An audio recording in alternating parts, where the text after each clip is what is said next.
क्या बिहार की coaching stream में चल रही है सबसे बड़ी कंट्रोवर्सी है। एक तरफ देश के चर्चित शिक्षक, दूसरी तरफ उनके विरोधी, बीच में एफआईआर, पॉडकास्ट, सोशल मीडिया की जंग और ऐसे आरोप जिन्होंने लाखों लोगों का ध्यान अपनी ओर खींच लिया। आज हम पूरी टाइमलाइन को सार्वजनिक रिपोर्ट और उपलब्ध बयानों के आधार पर समझेंगे।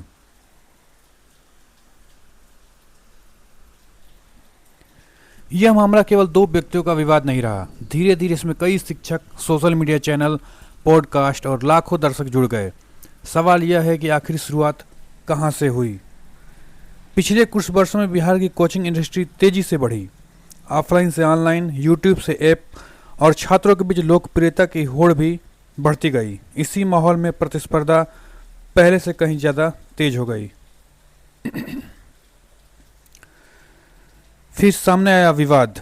सार्वजनिक रिपोर्टों के अनुसार एक घटना के बाद पुलिस में एफआईआर दर्ज हुई। इसके बाद मामला केवल सोशल मीडिया तक सीमित नहीं रहा, बल्कि कानूनी प्रक्रिया का हिस्सा बन गया।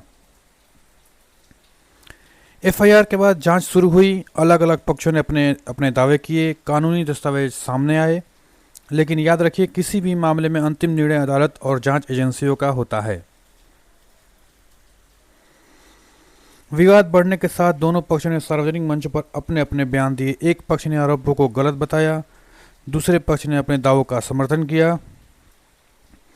यही वजह रही कि सोशल मीडिया पर बहस और तेज हो गई। इसी दौरान नेपाल में हुई एक शिक्षक के भाई की मृत्यु को लेकर भी सार्वजनिक आरोपों और जवाब सामने आए। परिवार की ओर से गंभीर आरोप लगाए गए। दूसरी ओर इन आरोपों का खंडन भी किया गया। इस विषय पर सार्वजनिक बहस हुई, जबकि कानूनी स्थिति अपने अलग दायरे में रही। इसके बाद पॉडकास्ट ने पूरे विवाद को नया मोड़ दिया। अलग अलग इंटरव्यू और वीडियो सोशल मीडिया पर वायरल होने लगे। कई तीखी टिप्पणियां चर्चा का विषय बनी। दर्शकों ने इसे अलग अलग नजरिए से देखा। एक शिक्षक की भाषा गरिमा पर भी सवाल उठने लगे। किसी को नाच का लौंडा, किसी को ससुरा, किसी को साला कहना ये एक शिक्षक के लिए गलत हुआ। ये एक पक्ष ने कहा कि मतलब ये बहुत गलत बात है। यूट्यूब, फेसबुक, इंस्टाग्राम, एक्स हर प्लेटफॉर्म पर यही चर्चा थी। लाखों व्यूज, हजारों कमेंट और लगातार बढ़ती प्रतिक्रिया। आखिर यह विवाद इतना वायरल क्यों हुआ? क्यों इसमें शिक्षा, लोकप्रियता, सोशल मीडिया और कानूनी प्रक्रिया सभी एक साथ जुड़ गए?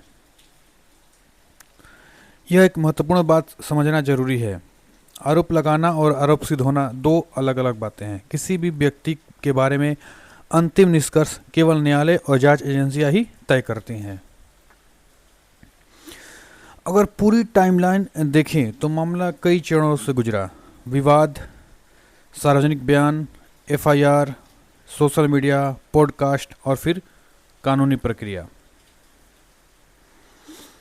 आज सोशल मीडिया पर राय कुछ ही मिनटों में बन जाती है, लेकिन न्यायालय में निर्णय साक्ष्यों और कानून के आधार पर होता है। यही दोनों के बीच सबसे बड़ा अंतर है। इस पूरे विवाद में सबसे बड़ी सीख क्या मिलती है? शिक्षा का उद्देश्य छात्रों का भविष्य बनाना है। इसीलिए किसी भी बड़ी खबर पर राय बनाने से पहले तथ्यों और आधिकारिक जानकारी का इंतजार करना बेहद जरूरी है। अब आपकी क्या राय है? क्या कोचिंग इंडस्ट्री में प्रतिस्पर्धा और सोशल मीडिया की लड़ाई बन चुकी है, या फिर यह केवल एक विवाद है जो समय के साथ कानूनी प्रक्रिया से स्पष्ट होगा? अपनी राय कमेंट में जरूर लिखें। अगर आपको ऐसा तथ्य आधारित विश्लेषण पसंद आते हैं तो गवर्नमेंट एग्जाम मेंटर को सब्सक्राइब करना न भूलें। धन्यवाद।